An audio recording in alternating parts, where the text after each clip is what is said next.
Welcome back guys sa ating YouTube channel. For today video, tuturuan ko naman kayong magluto ng pinaputok na PLA-PLa.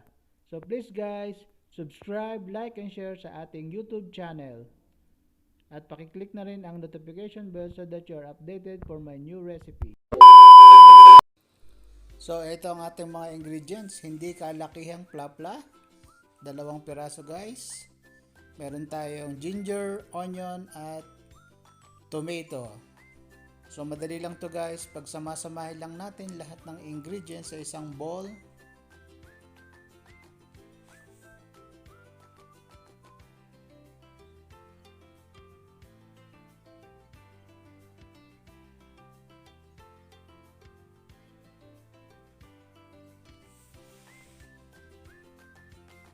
Then dagdagan natin ng paminta.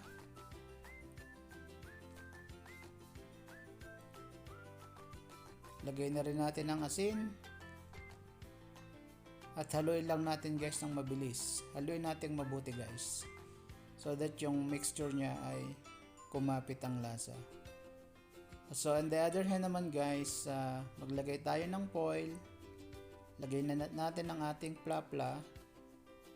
At ipapalaman natin ang ating kamatis mixture. Pero bago yon, lagyan natin ng konting asin para may lasa naman ang ating PLA-PLA. Rub lang natin guys. Okay. After nyan guys, pwede na nating ipalaman ang ating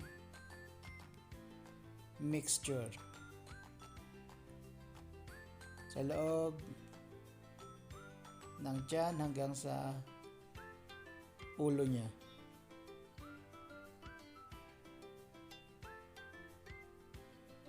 Tapos underliner guys, lagyan natin ng tomato, onion, and ginger mixture. Yan ang ano niya, i-bed natin siya guys.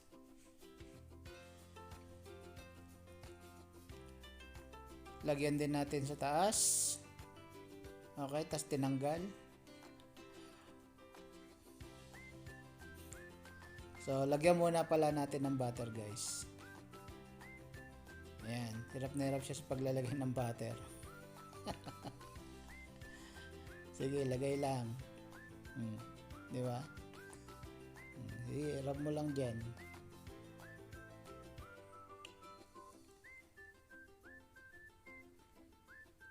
Ayun, sa loob. Lagyan din natin sa loob. Kahit konti. Kasi nakakadagdag ng linamnam yan. Doon. Then, saka lagay natin, lalagyan ng mixture natin. So pag nalagay na natin lahat ng mixture na natin at okay na, pwede na nating isara ang foil. So yan, medyo matagal si Jabo magsara ng foil. Naghuhugas pa yata ng kamay. Nawala na. Saan ka na sir? Namalengke pa yata. Ayun, bumalik na. So ayan guys, seal nyo lang yung magkabilang side nya. Ganyan lang pag seal guys. Napakadali lang gawin itong pinaputok na PLA-PLA na ito. Pero syempre habang nagsisil tayo, ihanda na natin ang ating oven. Painitin na natin ng 170 degree para naka-preheat na siya. So after na masil natin ang foil, pwede na natin ilagay sa oven ng 25 minutes guys, kasi medyo malaki yung isda natin. So ayan.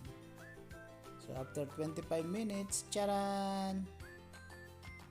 Ayan na siya guys. So careful guys kasi napakainit niyan. Okay, 25 minutes guys. Saktong-sakto yan sa pagkakaluto nyo. So ayan, lagay lang sa mesa. Dahan-dahan guys. Baka ulam na, maging bato pa.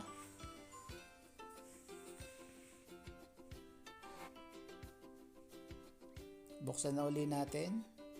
Dahan-dahan at mainit. Okay. Mga professional lang gumagawa nito guys ha. pwede kayong gumamit ng tongs kung gusto nyo. Okay, so ayan, nagpapakita na ang ating pinaputok na, iyon, lumabas na ang pinaputok na PLA-PLa. Oh, nakita nyo guys, ready na pang ulam ang ating pinaputok na PLA-PLa. Ayun, tinuhog na. Nakaw, kasarap nito ah. So hanggang dito na lang uli guys, at ako'y kakain na at gutom na eh. So hanggang sa muli guys, salamat sa inyong walang sawang pagsubaybay sa ating YouTube channel. Hanggang sa muli.